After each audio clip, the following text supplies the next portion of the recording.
So today we're going to be going back on our awards spotlight, and really pleased to make sure that everybody knows that the awards are now open for nomination, and we'll cover a little bit more on that a little bit later on. And what we're going to be looking at is I've got Claire with me who's the head of governance and assurance within the ICT service at the shared service between Thames Valley, Hampshire and Isle of Wight Constabulary. These names get longer. Claire, as the award winner in the category for improving innovation and inclusion, she's going to talk us through a few points today of what the challenges she was going to address, what she actually did, and what changes as a result, and of course what comes next. So as ever, pop your questions into the chat function. I'll bring them in as we go along. So Claire, can you start us off by setting the scene for us, and what was the challenge you were trying to address, and what evidence or insight helped you to understand what the issue was and what action was really needed? So in ICT across Thames Valley and Hampshire, we have quite a robust people strategy, and part of that is we often look at our diversity quotients, I guess, against the different metrics. And we noticed that, and this was sort of going back kind of 2 to 3 years, we noticed that our percentage of females in IT was 15%, industry average was 25%, 24, 25% at the time. So really trying to think about all those things to put measures in place to improve that. The idea for a Women in Tech initiative sort of grew out of an informal lunch slot that was put in people's diaries during COVID to represent and replicate some of those ways in which we interacted pre-working at home mostly. And on top of that, a certain amount of research was done, and that included a survey out to all the women in the department. It included thoughts from sort of the Casey report, the Force's strategic priorities, and globally there's been quite a big trend in the past 4 or 5 years of that global movement for women in tech, and of course our personal experiences. So once we'd looked at that, we came up with what those key areas of focus kind of need to go around. But the problem we were trying to solve was obviously increasing the number of women in the department, and then particularly looking in those senior leadership categories where the percentage of representation is even less. And indeed, at the time, I was the only member of the senior management team that was a woman. And so I felt that there was some role modelling that could be done. I felt there was some support that could be given. I do feel very strongly that women need sometimes slightly different sort of support in order to progress, put themselves forward and have that confidence to go for new or different roles. And thanks, Claire. I think it really does help in terms of grounding this in evidence rather than assumption. It's certainly something we look for in the award categories. So picking up from that, I'd like to explore it a little bit more from the leadership angle. So why is it so important that we improve women's leadership, particularly in police ICT and digital roles and cyber roles, in fact? And what impact does that have on the organisation and the actual service we provide to our users, the front line, eventually the public? So I think diversity in leadership is key all the time, any kind of diversity, because we do have to represent our public, and we need to have that understanding and empathy with what we're trying to do, the people we're trying to support, and that comes from diversity. And diversity drives innovation, it drives different ideas, a different approach to things. Specifically, I picked out the Women in the Workplace 2023 report by McKinsey & Company, and these were the 6 key reasons highlighted of the importance of having women in leadership positions.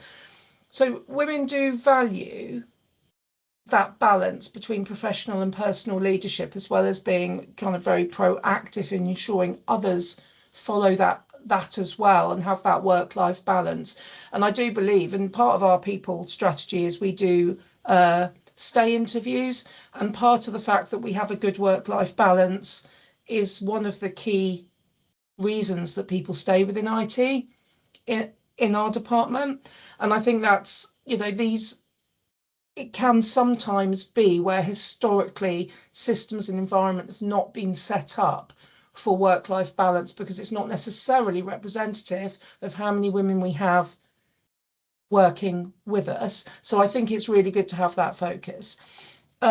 Women are more inclusive in the way that they reach out and care a little more, and ensuring that everyone is heard. So I think there's kind of a really good collaborative view that's coming from that McKinsey and Company report in 2023 around that, and the focus on team-like, so a more cooperative, family-like feel to collaboration. Slightly less authoritarian, it can be said as well. And I also just want to make really clear, this is not to go down on men, it's trying to identify what we can do to lift more women up with us. And I very much subscribe to that school of, as we climb, we lift up and we support each other. Women handle crisis situations well. And, you know, I want, somebody said to me a while ago, oh, if there's a crisis, who are you going to ask? And it's usually someone who's a mum, because they are on their feet, thinking on their feet.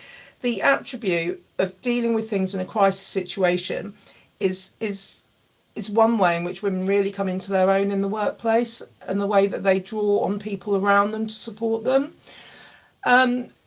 Women have egos, of course they do. They present quite differently to men, and the key here is around decision making while keeping your ego in check. And again, that comes to that collaboration and having that balance of information around you to make an informed decision.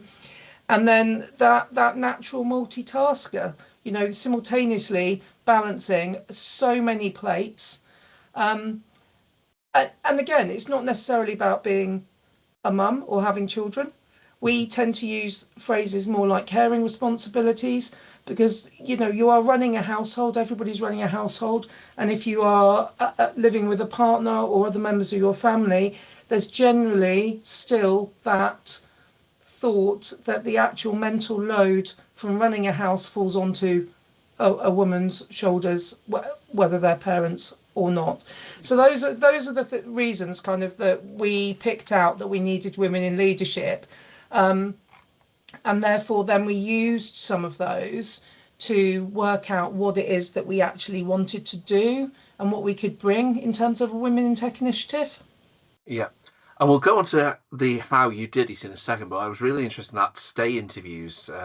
As a previous HR manager in another life, you know, it was always the exit interview. And I think that stay interview is just such a valuable way of checking in and understanding what you can do better for anybody who's employed within a team. It's a really powerful, underutilized option to any manager at any time. Yeah, we do them routinely and regularly with every member of the department. And as an SMT, we then use the results to sort of drive forward other initiatives which we may need to be thinking about and we may need to be tweaking. But certainly it's one of the highlights of our people strategy in IT. Perfect. So for anybody listening, please drop in your experiences to the chat as you're forced to stay interviews, and what perhaps do you think is the biggest barrier to women progressing in digital and ICT cyber roles. But moving on to that how now, can you talk us through how the project worked in practice, perhaps what you focused on, and why taking up the joined up approach rather than a single initiative was the way that you went around this in terms of success? Yeah, so I mean, quite a lot fell to me to lead, but I very quickly got a small subcommittee of 4 ladies kind of involved in this with me, so that we could look at different work streams. And I think there's so many different things we can look at, and there's internal and external factors. So one of the first things we did was try and get inspiring and informative speakers to come and talk to us. So building my network, using my network, asking everybody I met who I felt might have something interesting to say to come and talk to us, and internally as well. So other senior female leaders from within the force. The group are always interested in hearing from the police officers, because that's interesting. It connects us with what we do on a day-to-day basis here in IT, and it makes sure that we understand why we're doing what we do. So that was really good. So we started doing speakers. It's a lot of work goes into that, to meet people, talk to them, arrange a date. So quite often, without be like every couple of months, we'll try and have an external speaker in between that time, and we keep a solid slot in the lunch in our lunchtimes on a Wednesday every couple of weeks, of which today is one of them. But we try and now do topics. So it might be around well-being, it might be around imposter syndrome, it might just generally be about time management, better ways of using the tech, sharing of ideas, reflective practice, like just anything that can help give us the edge to be self-aware, reflective, our personal growth and development, and anything that goes along those lines. So we try and do that on a regular basis. We then had a work strand around the specific workplace challenges, so caring obligations and health. A lot of these is signposted to and from kind of our broader organisation as employees of TVP. And they have very many networks, staff, buddy systems, schemes, and information on all the things that may relate to us. So we have had our menopause champion come and talk to us. We've also had an external menopause champion come and speak to the department as a whole this year, including the men, because it's a men's issue too. Most men will know somebody or have somebody in their life who might be going through some of the perimenopause and menopausal challenges, of which they are significant, I can tell you. And so it's really, really important that we are diverse enough to include our male colleagues in that too. I have a member of my subcommittee who's particularly interested in female neurodiversity and how it presents differently and at different ages, often later diagnosis, but how actually that can be supportive. So we've had sessions run around that. Proactive measures, which is one of the areas that our Director of IT, John Foe, champions and leads on, is around the male ally space, the he for she, and making sure we include men where it's appropriate to do so, and those proactive measures. So most people on the call will probably be familiar with the adage and the old story of a woman can look at a job description with 10 essential criteria and go, I can only do 6, I'm not going to apply for it. Whereas men are seen to look at 10 and go, I can do 6, I'll make the rest work. And it's that confidence about not having to have everything, but that confidence also in knowing what your transferable attributes and skills are and how they can be brought to the table without necessarily having perfect 10 out of 10 essential criteria. So we've done some work around that and using the language in adverts that's more appealing or more gender neutral. So education and allyship, sessions around unconscious bias, the empathy bias, patriarchy. I've had our male allies from within the force and the he for she movement come and speak to our SMT as a whole, so that we can, and we have a massive white ribbon campaign, so a month of action basically, and it makes such a difference to have male voices giving out information and thoughts on that.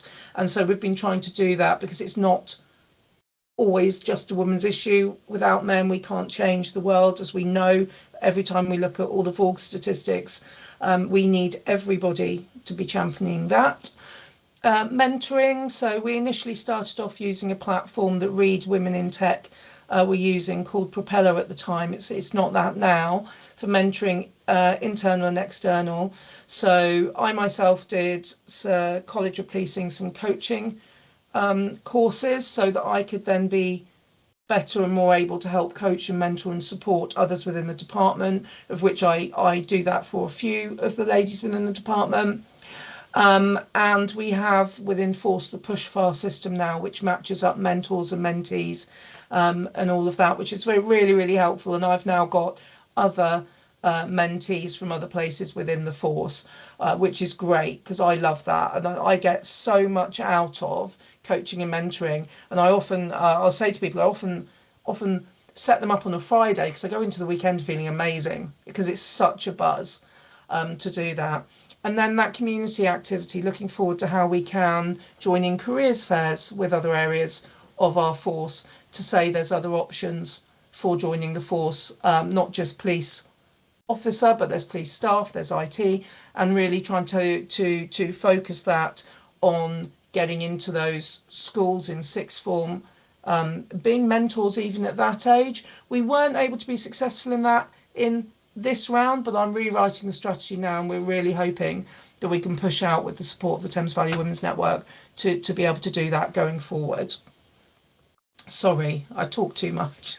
Don't worry. And I think the point that I reflect on this, and when we looked at the nominations, I think the point is it was about being practical and sustained rather than symbolic, and that's the really important element of this. So, to bring us a little bit more up to date, Claire, could you perhaps now talk us through where things are now, what you're looking forward to, and what comes next as the work develops? Yeah, so if we just sort of go to my next slide, I think one of the key things to note is that we are now up to 26% of women, and females in leadership roles within our departments now up to 28%. We've had a lot of successful internal talent development, whether that's coaching and mentoring with myself or one of the other coaches within the force, and also that helping build a network that supports each other. So if I see, or if somebody in the group sees us internally advertising a role, who are we thinking of? That put yourself in a room where people will mention your name in a room full of opportunities kind of thing. So if I see something that I think might suit somebody else within the department, or I know that they're looking for a step up or a step sideways, it's talking to them, making sure that they've got the information and the confidence and that support to feel they can go for that role in order to develop themselves. So kind of that hands-on, getting involved and generally being super proactive in pointing out roles to people and supporting them in their development for that. Hybrid roles, very important for us, as comes out in our stay interviews. And the skills diversification, I think what I mean by that, and I've said it before, is knowing what is transferable, knowing all those key attributes that you can absolutely bring to any role. And sometimes you might be in a role that doesn't show all of those, or doesn't show all the things you've done before that role, and it's how do you sell yourself, which I know we find quite uncomfortable at times. So that wider recruitment efforts, and that for me is really around making sure that we are using gender neutral language, or language which is very supportive and inclusive to females applying for roles. We have on our people strategy moving forward, we have a women and inclusive wellbeing strand, so we'll be looking at that. And then just at the end of the summer, beginning of the autumn last year, the Lovelace report was issued, and that's very much around why women are leaving tech roles. And so we will be building kind of the next stages of our strategy around that. So the Lovelace report highlights the economic and organisational and societal cost of losing experienced women from the UK tech sector. And if it can't stop the exodus of women, the UK stands to gain 2 to 3.5 billion in economic value. If it can stop, sorry. And so some of those key findings were around limited career progression, a lack of recognition, the workplace culture challenges, and compensation issues. So those are the things that I will be building into our new remodelled Women in Tech strategy going forward. It's in development at the moment. But yeah, so all in all, I feel it's been fairly successful. I feel it's highlighted a lot of things. I feel I get the opportunities now to go and speak. It's a bit of a soapbox topic for me. So go speak or be on panels and support others to do similar. And it's certainly Women in Tech is a much bigger movement in many companies now. So always looking to link in with others who feel the same as me. Thank you, Claire. And to close this out a little bit, I'd like to reflect a little bit on the awards themselves. So from your point of view, why was it important to have the work recognised through the Innovation and Digital Awards? And what advice would you give to people about thinking of entering, particularly for this category in the future?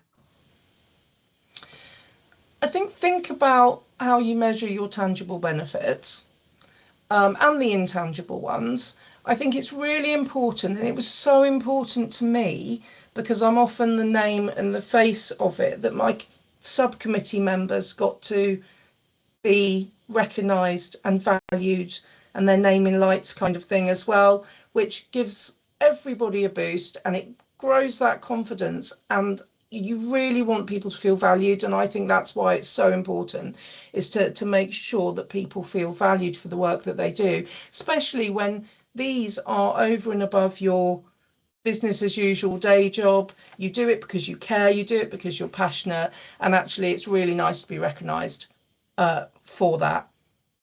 And I think if you, for any applications for this, is just to be passionate about it. Like, make that come through on the page. Make sure people know why you're doing it, what are your drivers, and how you are just excited and passionate about what you're doing. Thank you so much, Claire, for sharing that and the work that you've led in this space. And we will continue with the awards spotlight in the coming weeks. Next week, Mike and I will take you through the nomination process, some tips such as one from Claire there about the passion in the application form. Remember, it is 39 days to go if we looked at the live website right now, and we are accepting request the nomination form now. If you're planning to come to us next week, please request that nomination form, have a look at it. It's one single nomination form for each of the awards this year. We've made it a little simpler to do, and guess what, we're doing the star approach, so it should be familiar for people to go, but 39 days will fly by to get those nominations in for your force, so really important to do that. And linked to the awards, of course, is the planning for the Innovation and Digital Summit 2026.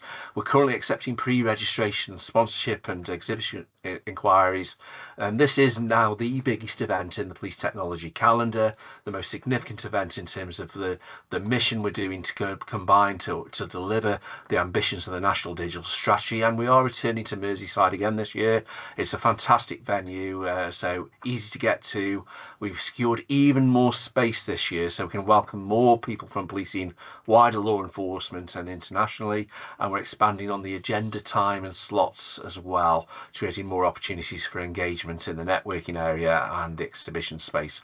The awards will continue to be there. They'll be on the first night this time, and we've secured a fantastic venue for the awards, quite special really, for those people who do get recognised and be celebrated for that. So if you're in law enforcement, policing, the wider tech community, you want to be part of this, scan the QR code that's on screen now, head over to the PDS website, register your details, and remember that non-police, non-law enforcement attendees are limited. We always maintain a minimum of a 60-40 split in favour of our public sector colleagues. So if you're thinking about attending, it's really important to register early. And if you're a vendor, a supplier, or an organisation from the private sector in this space, we're already contracting and allocating spaces out, and things are beginning to move quite quickly at the moment. So do get in touch. So we can do that. Again, another prompt from me, if you can check out the rest of the webinars on the PDS YouTube channel, you can subscribe. Please subscribe, help us get that count up. I can turn off the adverts with a few more people clicking subscribe, and of course you can get updates on all the updates that are coming through on the platform. There's a fantastic comment in the chat that's come in live from Finn, who was one of the winners last year. We'll share that with you, Claire, to make sure you can see it afterwards, but I really do appreciate that comment that's come in. I won't read it out now. I might actually add it to the recording of the video and overlay it to replace it on that now, but thank you so much for that. So Luke, thanks very much for joining us today. A nice prompt webinar gets you lots of detail. Please make sure you're joining us next week if you are intending to submit an award nomination this year, and make sure you are subscribing to the summit updates, as we will be opening formal registration very soon. Thanks a lot for joining us.